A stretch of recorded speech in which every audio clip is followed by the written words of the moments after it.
दोस्तों, राजा भोज को सिंहासन पर जड़ी हुई 32 पुतलियों द्वारा सुनाई गई कहानियों को बेताल पच्चीसी या सिंहासन बत्तीसी के नाम से जाना जाता है। दोस्तों, इससे संबंधित पहली पुतली की कहानी हम आपके लिए पिछले अध्याय में प्रस्तुत कर चुके हैं। इस वीडियो में आपके लिए दूसरी पुतली चित्रलेखा द्वारा सुनाई गई कहानी तथा तीसरी पुतली चंद्रकला द्वारा सुनाई गई कहानी आपके लिए लेकर प्रस्तुत हैं। दोस्तों, अगर आप चैनल पर नए हैं तो कृपया करके चैनल को लाइक करें, सब्सक्राइब करें। दोस्तों, चलते हैं अपनी कहानी की ओर। एक दिन राजा विक्रमादित्य शिकार खेलते खेलते एक ऊंचे पहाड़ पर आए। वहां उन्होंने देखा एक साधु तपस्या कर रहा है। साधु की तपस्या में विघ्न नहीं पड़े, यह सोचकर वे उसे श्रद्धापूर्वक प्रणाम करके लौटने लगे। उनके मुड़ते ही साधु ने आवाज दी और उन्हें रुकने को कहा। विक्रमादित्य रुक गए और साधु ने उनसे प्रसन्न होकर उन्हें एक फल दिया। उसने कहा, जो भी इस फल को खाएगा तेजस्वी और यशस्वी पुत्र को प्राप्त करेगा। फल प्राप्त कर जब वे लौट रहे थे तो उनकी नजर एक तेजी से दौड़ती हुई महिला पर पड़ी। दौड़ते दौड़ते एक कुएं के पास आई और छलांग लगाने को तैयार हो गई। विक्रम ने उसे थाम लिया और इस प्रकार आत्महत्या करने का कारण जानना चाहा। महिला ने बताया कि उसके कई लड़कियां हुई पर एक भी पुत्र नहीं हुआ, क्योंकि हर बार लड़की ही जन्म लेती है, इसलिए उसका पति उससे नाराज है और गाली गलौज तथा मारपीट करता है। वह इस दुर्दशा से तंग होकर आत्महत्या करने जा रही थी। राजा विक्रमादित्य ने साधु वाला फल उसे दे दिया तथा आश्वासन दिया कि अगर उसका पति फल खाएगा तो इस बार उसे पुत्र ही होगा। कुछ दिन बीत गए। एक दिन एक ब्राह्मण विक्रम के पास आया और उसने वही फल राजा विक्रमादित्य को भेंट किया। विक्रम उस स्त्री की चरित्रहीनता से बहुत ही दुखी हुए। ब्राह्मण को विदा करने के बाद वे फल लेकर अपनी पत्नी के पास आए और उसे वह फल दे दिया। विक्रम की पत्नी भी चरित्रहीन थी और नगर के कोतवाल से प्रेम करती थी। उसने वह फल नगर कोतवाल को दिया ताकि उसके घर यशस्वी पुत्र जन्म ले। नगर कोतवाल एक वेश्या के प्रेम में पागल था। उसने वह फल उस वेश्या को दे दिया। वेश्या ने सोचा कि वेश्या का पुत्र लाख यशस्वी हो तो भी उसे सामाजिक प्रतिष्ठा प्राप्त नहीं होगी। उसने काफी सोचने के बाद यह निष्कर्ष निकाला कि इस फल को खाने का असली अधिकारी राजा विक्रमादित्य ही हैं। उसका पुत्र उसी ही तरह योग्य और सामर्थ्यवान होगा तो प्रजा की देख रेख अच्छी तरह होगी और सभी खुश रहेंगे। यही सोचकर उसने विक्रमादित्य को वह फल भेंट कर दिया। फल को देकर विक्रमादित्य ठगे से रह गए। उन्होंने पड़ताल कराई तो नगर कोतवाल और रानी के अभेद संबंध का पता चल गया। वे इतने दुखी और खिन्न हो गए कि राज्य को ज्यों का त्यों छोड़कर वन चले गए और कठिन तपस्या करने लगे। क्योंकि विक्रमादित्य देवताओं और मनुष्यों को समान रूप से पीड़ित थे, देवराज इंद्र ने उनकी अनुपस्थिति में राज्य की रक्षा के लिए एक शक्तिशाली देवदूत को भेज दिया। वह देवदूत निरप विहीन राज्य की बड़ी मुस्तैदी से रक्षा तथा पहरेदारी करने लगा। कुछ दिनों के बाद विक्रमादित्य का मन अपनी प्रजा को देखने को करने लगा। जब उन्होंने अपने राज्य में प्रवेश करने की चेष्टा की तो देवदूत सामने आ गया। उसे अपनी वास्तविक पहचान देने के लिए विक्रम ने उससे युद्ध किया और पराजित किया। पराजित देवदूत मान गया कि उसे हराने वाला विक्रमादित्य ही है और उसने उन्हें बताया कि उनका एक और पिछले जन्म का शत्रु यहाँ आ पहुंचा है और सिद्धि प्राप्त कर रहा है। वह उन्हें खत्म करने का हर संभव प्रयास करेगा। यदि विक्रम ने उसका वध कर दिया तो लंबे समय तक वे निर्विघ्न राज्य करेंगे। योगी के बारे में सब कुछ बताकर उस देवदूत ने राजा से अनुमति ली और चला गया। विक्रम की चरित्रहीन पत्नी तब तक ग्लानि से विष खाकर मर चुकी थी।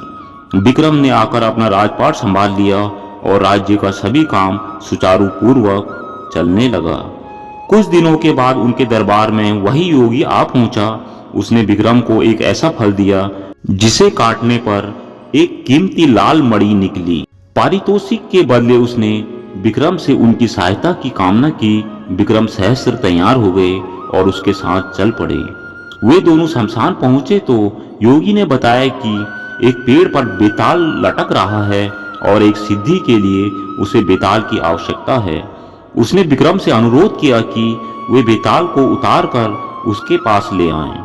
विक्रम उस पेड़ से बेताल को उतार कर कंधे पर लाद कर लाने की कोशिश करने लगे। बेताल बार बार उनकी असावधानी का फायदा उठाकर उड़ जाता और पेड़ पर लटक जाता। ऐसा 24 बार हुआ। हर बार बेताल रास्ते में विक्रम को एक कहानी सुनाता। 25वीं बार बेताल ने विक्रम को बताया कि जिस योगी ने उसे लाने के लिए भेजा है वह दुष्ट और धोखेबाज है। उसकी तांत्रिक सिद्धि की आज समाप्ति है तथा आज वह विक्रम की बलि दे देगा। जब विक्रम देवी के सामने सर झुकाएगा, राजा की बलि से ही उसकी सिद्धि पूरी हो सकती है।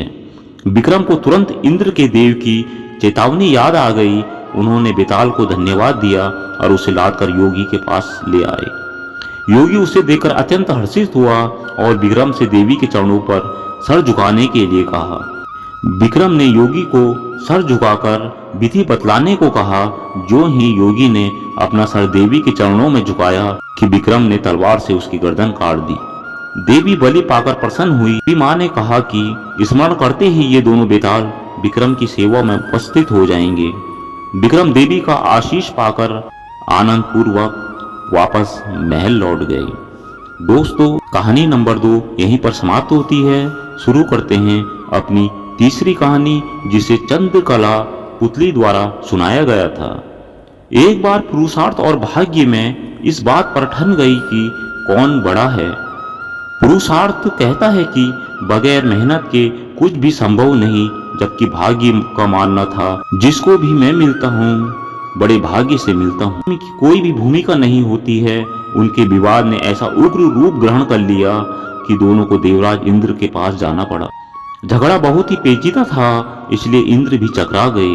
पुरुषार्थ को वह नहीं मानते थे जिन्हें भाग्य से ही सब कुछ प्राप्त हो चुका था। दूसरी तरफ अगर भाग्य को बड़ा बताते तो पुरुषार्थ उनका उदाहरण प्रस्तुत करता, जिन्होंने मेहनत से सब कुछ अर्जित किया था। देवराज इंद्र असमंजस में पड़ गए और किसी निष्कर्ष पर नहीं पहुंच सके। काफी सोचने के बाद उन्हें विक्रमादित्य की याद आई। उन्हें लगा कि सारे विश्व में इस झगड़े का समाधान सिर्फ वही कर सकते हैं।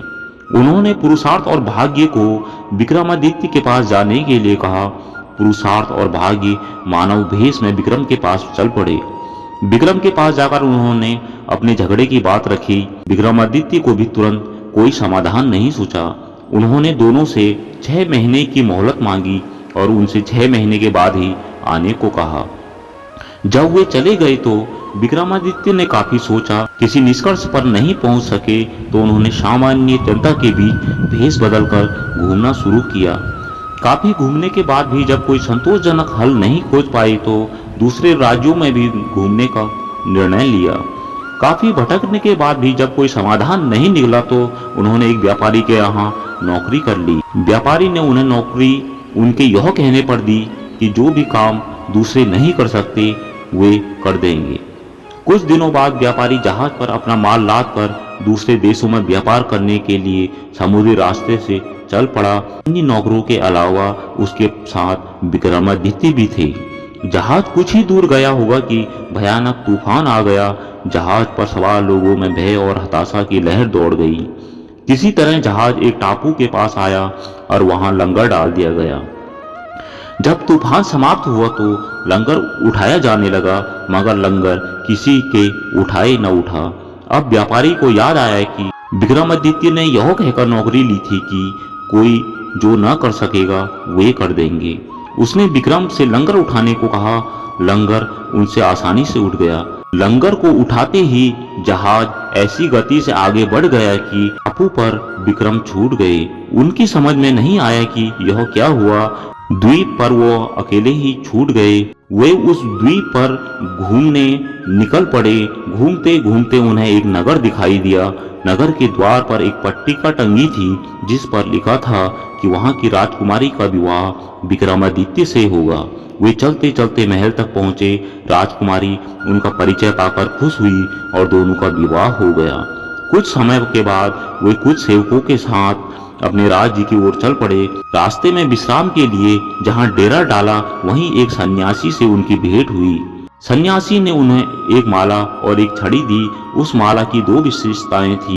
उसे पहनने वाला अदृश्य होकर सब कुछ देख सकता था तथा गले में माला रहने पर उसका हर कार्य सिद्ध हो जाता।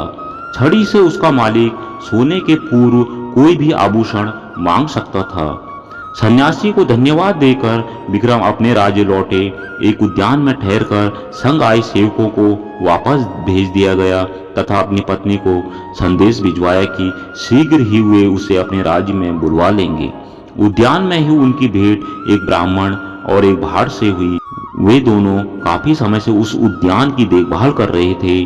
उन्हें आशा थी कि उनके राजा कभी उनकी सुध लेंगे तथा उनकी दुविधा को दूर करें। विक्रमादित्य उन दोनों की अलग अलग कहानी सुनकर उन पर दया खाते हैं तथा उन्होंने सन्यासी वाली माला भाट को तथा छड़ी ब्राह्मण को दे दी। ऐसी अमूल्य चीजें पाकर दोनों धन्य हुए और विक्रमादित्य का गुणगान करते हुए चले गए।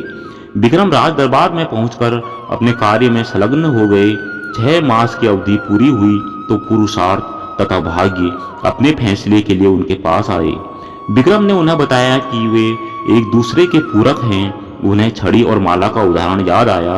जो छड़ी और माला उन्हें भाग्य से सन्यासी से प्राप्त हुई थी उन्हें ब्राह्मण और भाट ने पुरुषार्थ से प्राप्त किया। पुरुषार्थ और भाग्य पूरी तरह संतुष्ट होकर वहां से चले गए। दोस्तों, उम्मीद है आपको यह स्टोरी अच्छी लगी होगी। जल्द लेकर आएंगे इस अध्याय की चौथी कहानी। तब तक के लिए चैनल को सब्सक्राइब करके रख लेना। जल्द मिलेंगे। नमस्कार।